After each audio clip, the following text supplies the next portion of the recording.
Why is it that people don't go to the gym? What is it that gets in their way? I don't have time. I'm tired. You know, I think I should, but I can't go by myself. I won't.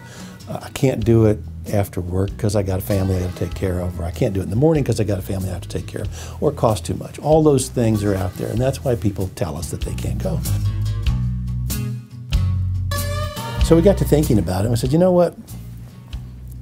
Let's knock these things off one at a time. We had some space in the building next door. I happened to be working out individually with a fella whose specialty was, in fact, personal training. He had a small space. He needed more space. So we figured out a way to put him in this space, upgrade it to the way that it would make a great fitness center.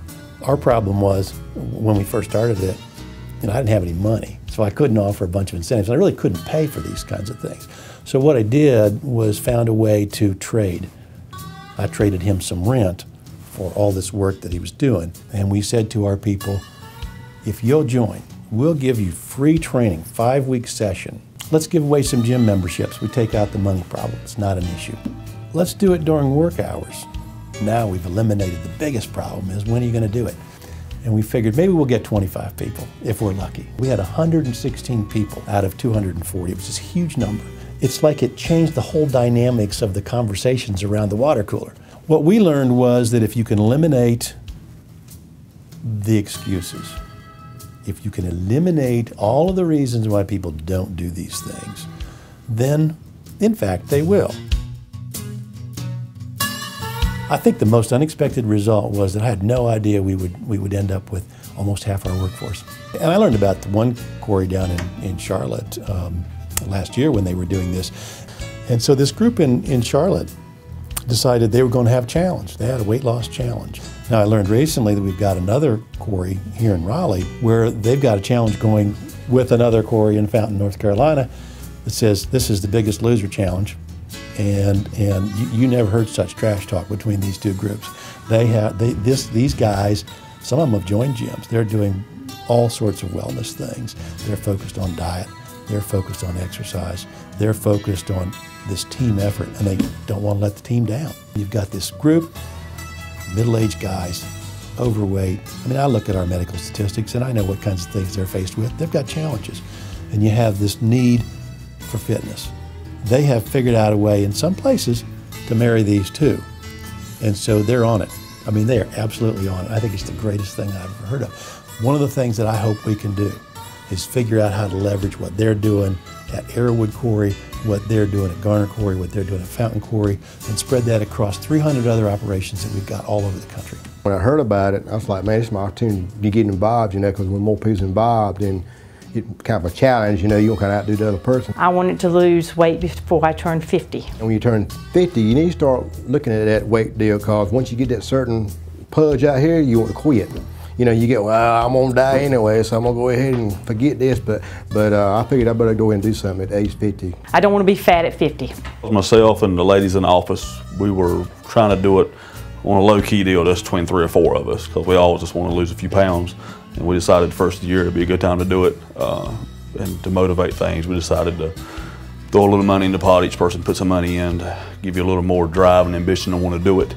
If you think about what a quarry is, you're talking about a big hole in the ground where we're driving huge equipment. We're crushing rock, we're blowing things up. It's a lot of fun, really. You have people out there who are they're not a bunch of sissies that are going to do certain kinds of exercises. Just the fact that all of us are working together and trying to do it together. You got some team in there, so it's a little easier when you're competing a little bit with somebody. People were walking around in pain. They were sore. They ached, but they loved it.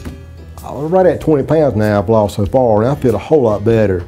And my attitude as far as, climbing up them like we do, it's more of a, let me help you do this, or let me help you do that. Before it's like, man, I'm bragging, Oh yeah, a lot of weight loss. A lot of people able to get around better than they were able to get around. They were doing things they never thought they would do. Never. There was increased energy level, there was increased strength, some inches lost, some great weight loss. And Also just confidence, because once you found out that you could lose a pound, if you continue to do that and double your effort, you can lose 2 pounds. All of us are getting skinny faces from doing the challenge, so yeah, it's working. A lot of guys have just seen results and, you know, feeling better throughout the day, you know, got more energy that a lot of them don't even care about the money anymore. It's just, you know, because they see themselves looking better and feeling better and all that. Energy. I got plenty of energy. It came out of nowhere. Our attitudes here have changed some since we started the challenge. One of the great stories of the entire thing was the improvement, the big improvement of morale that just spread throughout the whole company. They're going to feel so much better about what they're doing and how they feel physically, how they feel about each other. Everybody's looking a lot better. And say in the morale, I think is the biggest thing. Everybody just feels better about themselves, and it's really helping our production because the guys are out there working all day long and just click right along. Their endurance is a lot better. I mean, you can see them as they're working, the guys don't get nearly as tired as fast. But yeah, I can tell a big difference in what I do. I sure can, in the feeling better and the attitude, and it helps your attitude out a lot. Sure does. You don't feel that extra, I don't know, sluggish feeling, you know. One of the first things, you know, when the Blue Cross, you know, the points come out, you get, you know, you put your exercise in, you get your rewards back. That was one of the first things that I saw when I first started losing the weight that inspired me to keep on going. Everybody's just, you know, rooting for everybody else and enjoying the camaraderie, I guess, of that we're all doing it together. There was this great boost in how people felt about themselves and about the work that they were doing and about the company, because the company did something for them that they never would have thought we would have done. The thing that made this work was, in fact, a creative approach. One of the things that we did was to continue to look for ways to keep people engaged in fitness. And there are those who just simply aren't going to be comfortable in going to a gym. So we looked around our neighborhood, and if you look around the neighborhood here, this campus is in fact in the middle of a bunch of houses. There are neighborhoods around here. So what we did was we went out, there were sidewalks everywhere. We asked our folks to measure some walking trails. We've got these things plotted out. And so we published these maps, and we said to people, you gotta have a 30-minute meeting, here's the walking path. You have to figure out, how do I use these resources in a creative way? Everybody's got ways that they can knock down those barriers. If you can introduce the social piece, if you can eliminate the barriers, if you can eliminate the cost issues, and you can introduce the competition piece, then in fact you have created a situation where you can't not do it. You can't not do it. You know, as I thought about all the effort that our employees have gone to and the interest and the enthusiasm they've shown, I wanted to make sure that they understood that I was part of this too. I'm in it with them.